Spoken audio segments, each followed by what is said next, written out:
to another edition of me, IPB Pro Luke Sandoe, sitting in front of my computer talking about Mediphorm. So, just give you guys a little update on my contest prep. I'm currently just over 5 weeks out of the Arnold Classic, and I think 7 and a bit weeks out from the Arnold Classic Australia.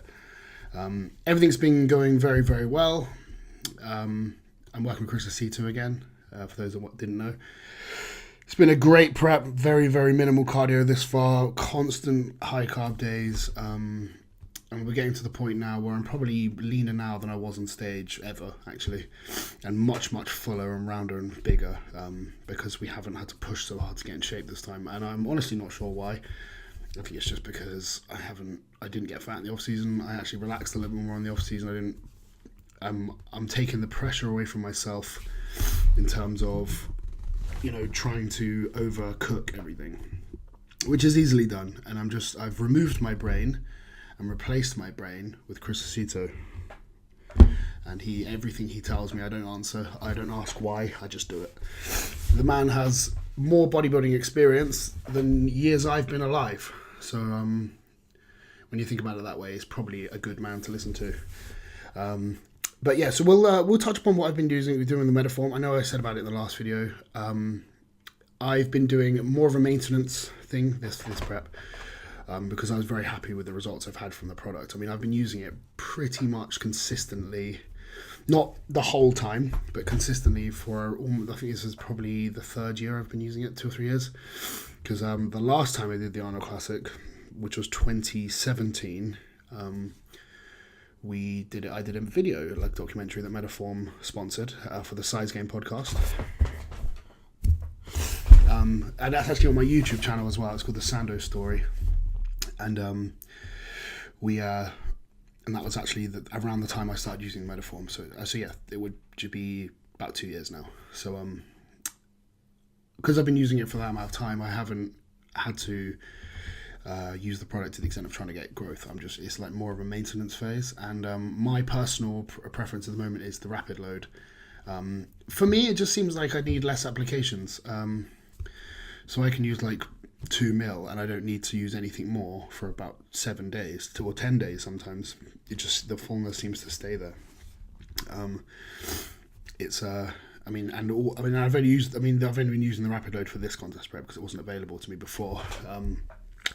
And it just seems to be sitting a little bit nicer for me. I'm not saying it's a better product, it's just personal preference. Most people I'd probably recommend just the standard Mediphorm. Unless you're a bigger guy, then obviously the rapid load is going to give you more of those quicker results because you get a lot more of that kind of the instant fullness that you'd get from some other insight enhancement products.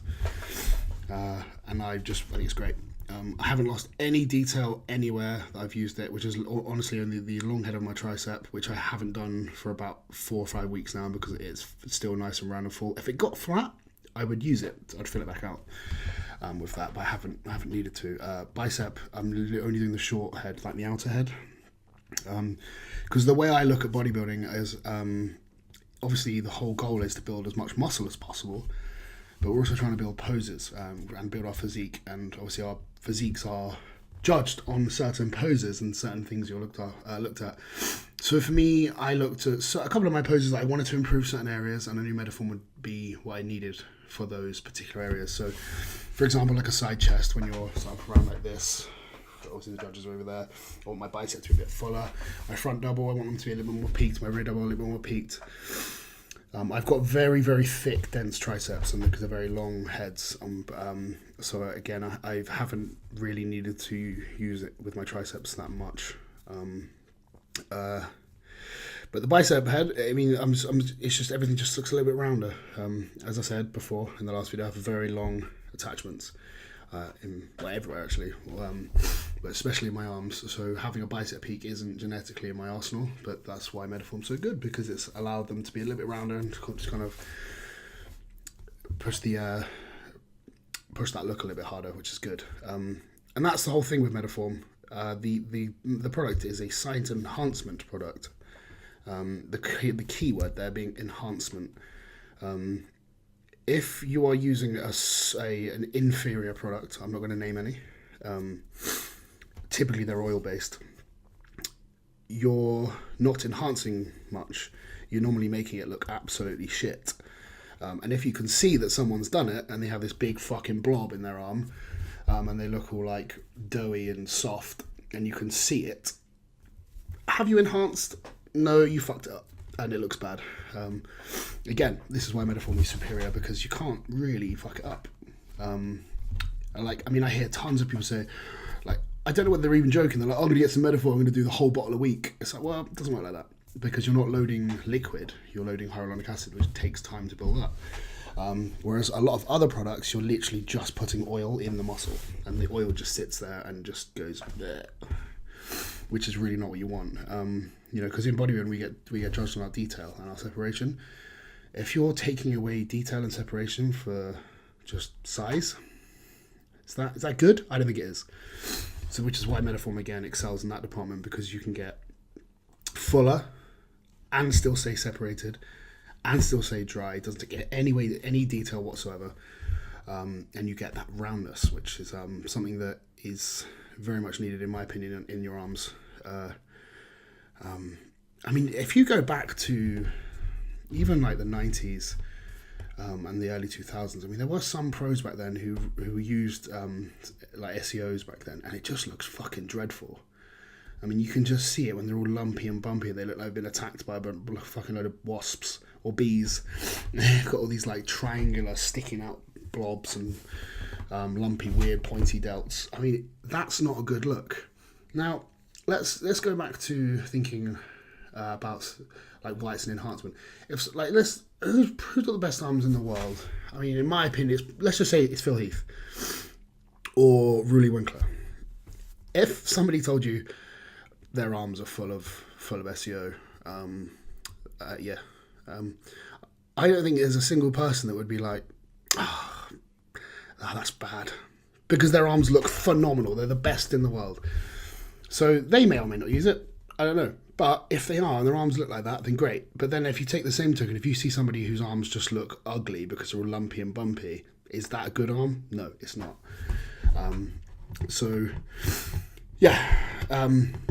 Kind of repeating myself a little bit, because I think it's something that everyone needs to hear a little bit more. There is a massive difference between site enhancement and just using synthol. They're not the same. They are not the same. They never will be the same. It's all about enhancing. Everything we do in bodybuilding or building a physique is to enhance our look, whether it's using certain things to cosmetically appear drier or harder, or and even down to the simplicity of the way of training certain body parts to bring them up to enhance the look of them.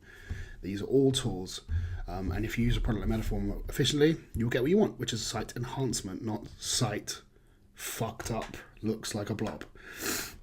So going back to previous video I did and saying the off-season versus pre-contest, I touched on it a little bit a second ago about people saying they're going to use like 5-6 mil of Mediphorm every day, blah, blah, blah.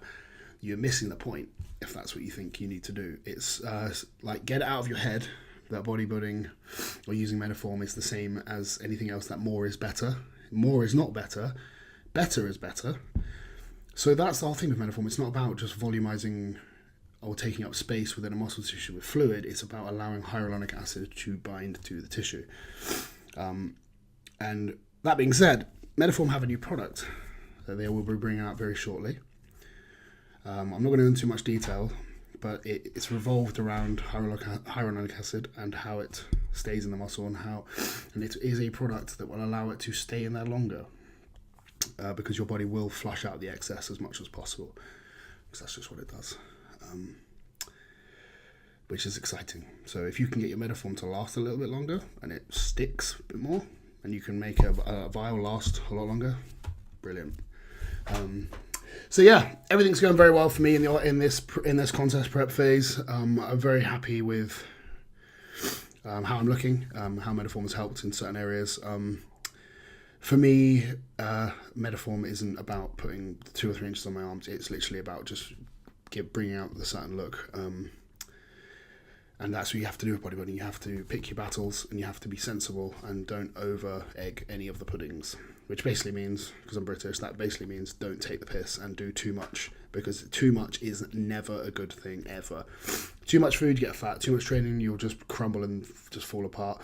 Too much anything is never a good thing. The right amount is the right amount. So that being said, a little recap for you, a little bit of opinions on Mediphorm. If any of you guys have questions, put them in the comments or message myself or Mediphorm. You can email me you can find me on Instagram, just on the Luke Sandoe. Because we want to do an FAQ video, because a lot of questions, it's always the same, like what is Mediphorm? Like, what do you do? How do you do it? How's it applied? How much is applied? How long does it last? All these kind of questions we're going to answer in a separate video. So pop your questions below or message me individually if you don't want to put your questions publicly, and we'll get them answered for you. But until next time, thanks for watching, and I hope you not necessarily learn something, but have something to take away from this. So next time, I'll speak to you guys soon.